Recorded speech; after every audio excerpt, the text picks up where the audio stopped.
बिस्मिल्लाहि मिनश्शैतानिर्रजीम बिस्मिल्लाहिर्रहमानिर्रहीम। मोहतरम दोस्तों और भाइयों, अस्सलाम वालेकुम वरहमतुल्लाहि वबरकातुहू।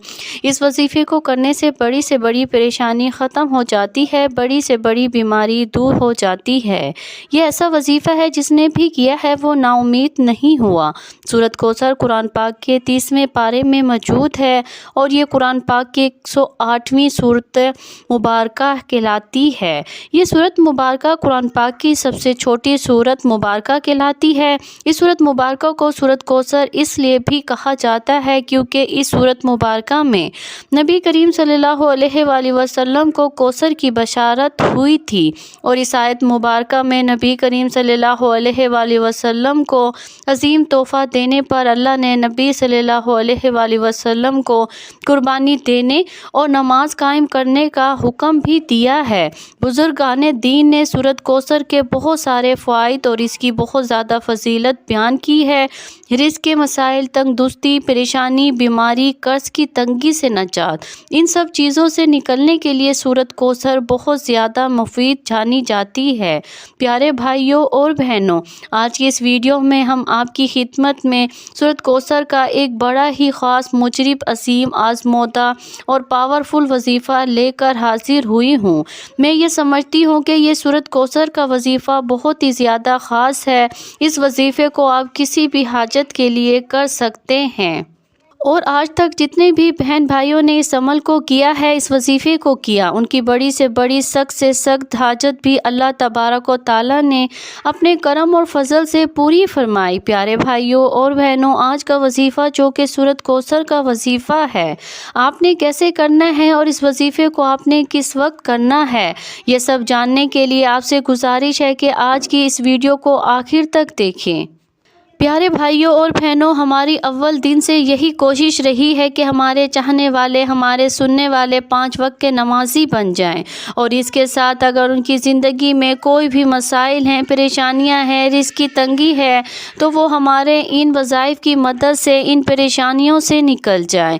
और इसके साथ हम आपको 5 वक्त नमाज पढ़ने की तलकीन भी करते हैं क्योंकि कोई भी वजीफ़ा, कोई भी अमल उस वक्त तक पूरा नहीं हो सकता जब तक आप 5 वक्त की नमाज पाबंदी से अदा ना करें। इसे आप सच्चे दिल के साथ करें, फिर देखें इंशाअल्लाह अल्लाह तबारक व तआला आपकी ज़रूर सुनेगा। प्यारे नाज़रीन, अल्लाह तबारक व तआला को अपने बंदों से बहुत ज़्यादा प्यार है, इसलिए अल्लाह तबारक व तआला कुरान पाक में इरशाद फरमाता है कि जब मेरे बंदे मेरे बारे में पूछे तो इनसे कह दीजिए कि मैं इनके बहुत ज़्यादा करीब हूँ। उसके साथ इरशाद फरमाया कि तुम मुझसे दुआएं मांगो, मैं तुम्हारी दुआओं को कबूल करने वाला हूँ। लेकिन बहुत अफसोस से कहना पड़ रहा है कि आज के इस माशरे में हमें अल्लाह से मांगने का वक्त नहीं है। आजकल हर बंदा यही कहता है कि उसके पास वक्त नहीं है, लेकिन वो फिर भी परेशान हाल रहता है। प्यारे भाइयों और बहनों, अगर हमें उस दुनिया में रहना है तो हमें ज़िंदगी गुजारने के लिए कुछ ना कुछ करना पड़ता है, लेकिन उसका ये मतलब नहीं कि हम अल्लाह और उसके प्यारे नबी हज़रत मोहम्मद मुस्तफ़ा सल्लल्लाहु अलैहि वसल्लम को मुकम्मल तौर पर भुला दें।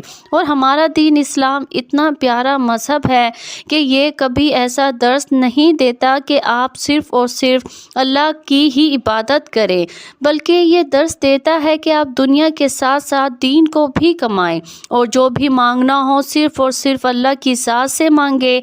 इसलिए प्यारे भाइयों और बहनों, आज जो सूरत कौसर का वजीफ़ा बताया जाएगा, आपने इस अमल को सच्चे दिल के साथ करना है और वजीफ़े को कंप्लीट करने के बाद आपको जैसा बताया जाएगा इस तरीके से आपने अल्लाह पाक के हजूर सच्चे दिल के साथ दुआ मांगनी है और अपना मसला, अपनी हाजत, अपनी तंगदुरुस्ती, अपनी परेशानी अल्लाह की बारगाह में पेश करनी है। फिर देखें कि अल्लाह आपकी कैसे सुनता है। प्यारे भाइयों और बहनों, वजीफ़े की जानिब चलने से पहले आपको सूरत कौसर के चंद शान नज़ूल बता देती हूँ। عاص بن وائل جو کہ مشرکین کے سرداروں میں سے تھا، اس نے ایک مرتبہ مسجد سے نکلتے وقت نبی کریم صلی اللہ علیہ وآلہ وسلم سے ملاقات کی۔ وہ کافی دیر تک نبی کریم صلی اللہ علیہ وآلہ وسلم سے باتیں کرنے لگا اور دور بیٹھا قریش کا ایک گروہ یہ سب ماجرا دیکھ رہا تھا۔ قریش کے گروہ نے عاص بن وائل سے پوچھا کہ تو نبی کریم صلی اللہ علیہ وآلہ وسلم سے کیا باتیں کر رہا تھا؟ تو عاص بن وائل نے جواب دیا کہ میں اس بدتر شخص سے باتیں کر رہا تھا۔ اس نے ابتر کا لفظ اس لیے استعمال کیا کیونکہ نبی کریم صلی اللہ علیہ وآلہ وسلم کے فرزند عبداللہ دنیا سے رخصت ہو چکے تھے اور اب معاشرے میں یہ دستور تھا کہ جس کے خاک کو کوئی نار اولاد نہ ہو، یعنی کوئی بیٹا نہ ہو، تو ایسے شخص کو ابتر کہا جاتا تھا۔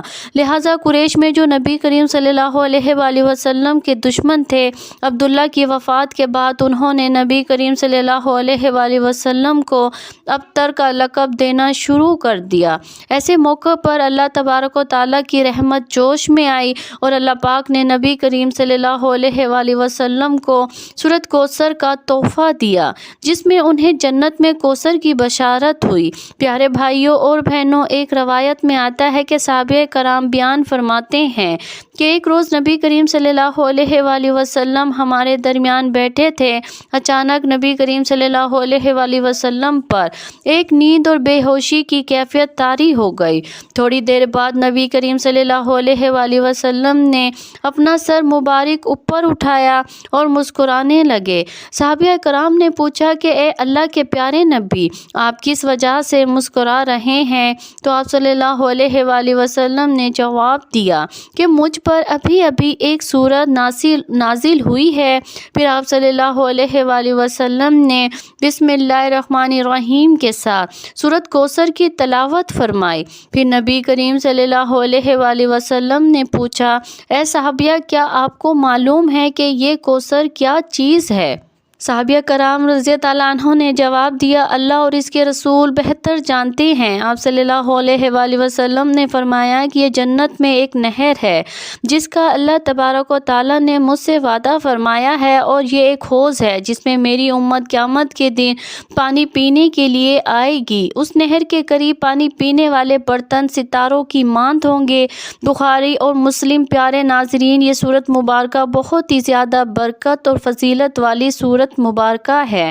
اس سورۃ مبارکہ کی شان نزول کے بارے میں بتانا اس لیے بھی بہت زیادہ اہم تھا کہ جب آپ یہ وظیفہ کرنے کے لیے بیٹھیں تو آپ کو اس کا شان نزول اور اس کی اہمیت اور اس کے فضائل کے بارے میں بخوبی آگاہ ہو۔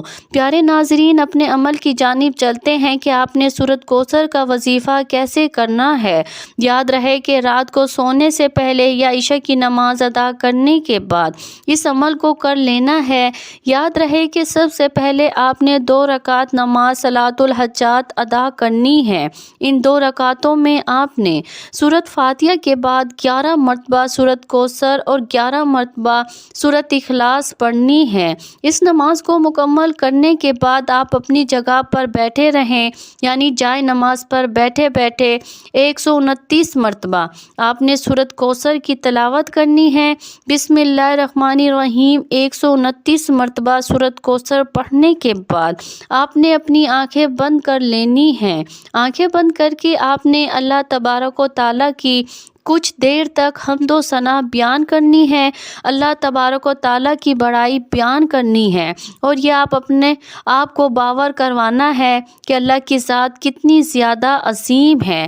اس کی بارگاہ میں ندامت کے چند آنسو بھی لازمی بہانے ہیں۔ اگر آپ کو رونا نہیں آ رہا تو کم از کم رونے والا منہ لازمی بنائیں۔ لیکن آپ جو بھی عمل کریں وہ سچے دل کے ساتھ کریں۔ آپ کی پوری کوشش ہونی چاہیے کہ اللہ آپ سے راضی ہو جائے۔ پیارے ناظرین، یقین جانیے کہ جب اللہ کی ذات بندے سے راضی ہو جاتی ہے تو پھر دنیا کی کوئی بھی طاقت اس بندے کا کچھ نہیں بگاڑ سکتی۔ لہٰذا ہمیشہ اللہ سے مانگنے کا اپنا یقین بنا لے۔ اللہ تبارک و تعالیٰ بھی آپ کو کبھی محتاج نہیں کرے گا انشاءاللہ۔ اس عمل کی برکت سے آپ کی جو بھی جائز حاجت ہوگی وہ اللہ تبارک و تعالیٰ اپنے کرم و فضل سے پورا فرما دے گا۔ دعا ہے اللہ پاک میرا سنانا آپ کا سننا قبول اور منظور فرمائے، آمین ثم آمین۔